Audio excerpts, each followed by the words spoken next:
The question here is draw the Newman projections, and then you got to point out in which direction you need to see the bond. So instruction is you need to draw the Newman projection from the C3 to C2. See, those numbers is actually a number of the coordinates. Remember that? The nomenclature we did last class, we number the coordinates.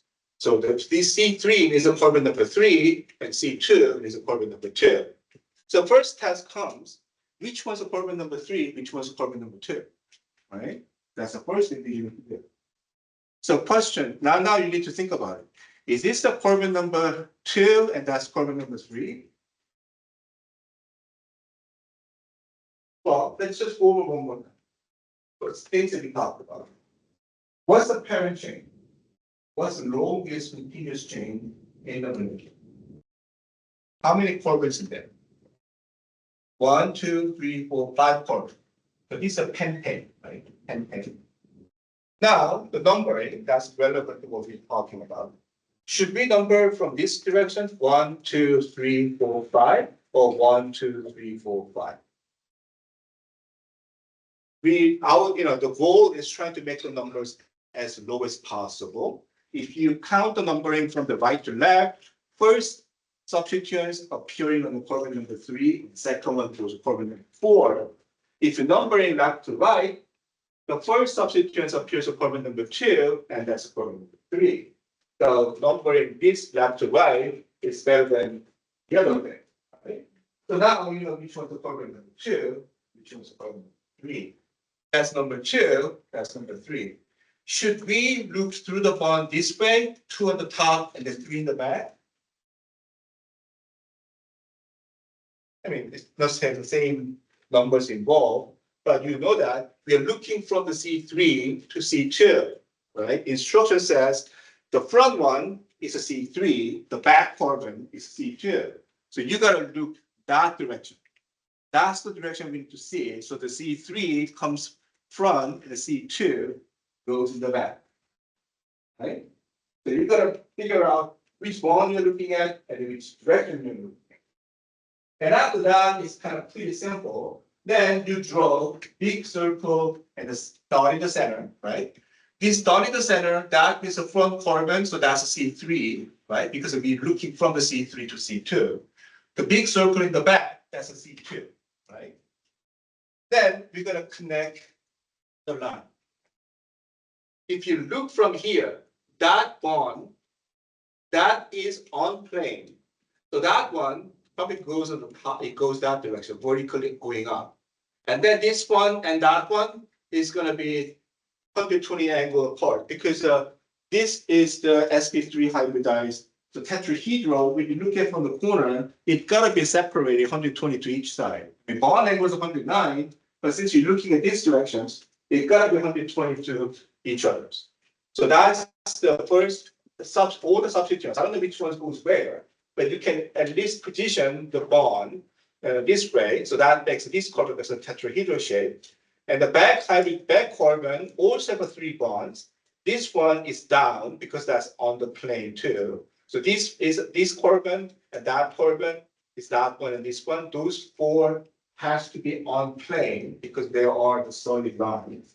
So that's why this makes a plane of the projection we're talking about.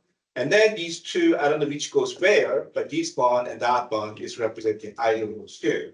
So that way, all the carbon becomes tetrahedral, right? Next, we need to figure out what goes where.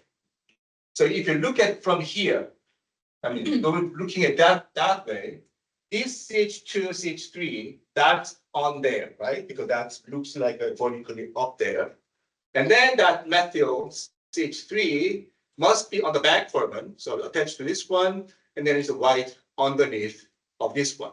So this is CH2 of this one, dot CH2, CH3 is that one. This dot is carbon number 3, big circle is a carbon number 2.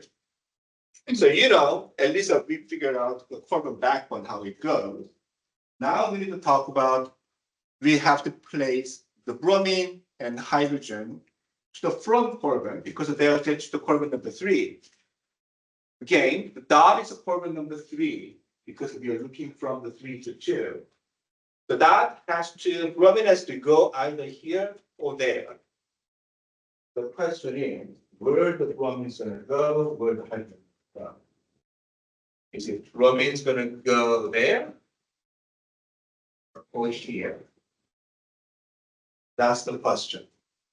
So this is where you probably like the model view and trying to play around, you get Jungmo Ahn and you get the relative ideas where they are.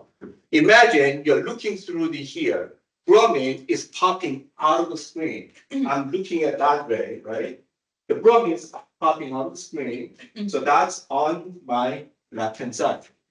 So where the bromine goes on my left-hand side of the Newman projection. And then hydrogen that's behind the screen, that goes on my right-hand side. The hydrogen should go there.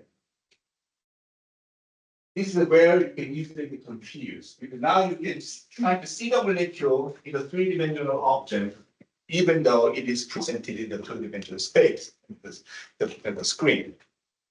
So this is where you gotta probably need some model to build up and then see how they look like. But it's not that hard, you know this wedge is a bond coming out of the screen. So that's actually bromine is hovering out this way. It's on my left-hand side. I'm looking at that way. And then hydrogen is behind the screen. It's on my right-hand side. So you gotta using your hands, whatever, trying to figure out how they look like in exchange. Doing the same way, you got the chlorine, hydrogen, we need to place on the back carbon. The chlorine is attached to the back dash. That is there behind the screen, right? Behind the screen. That's on my right-hand side. So chlorine has to be here.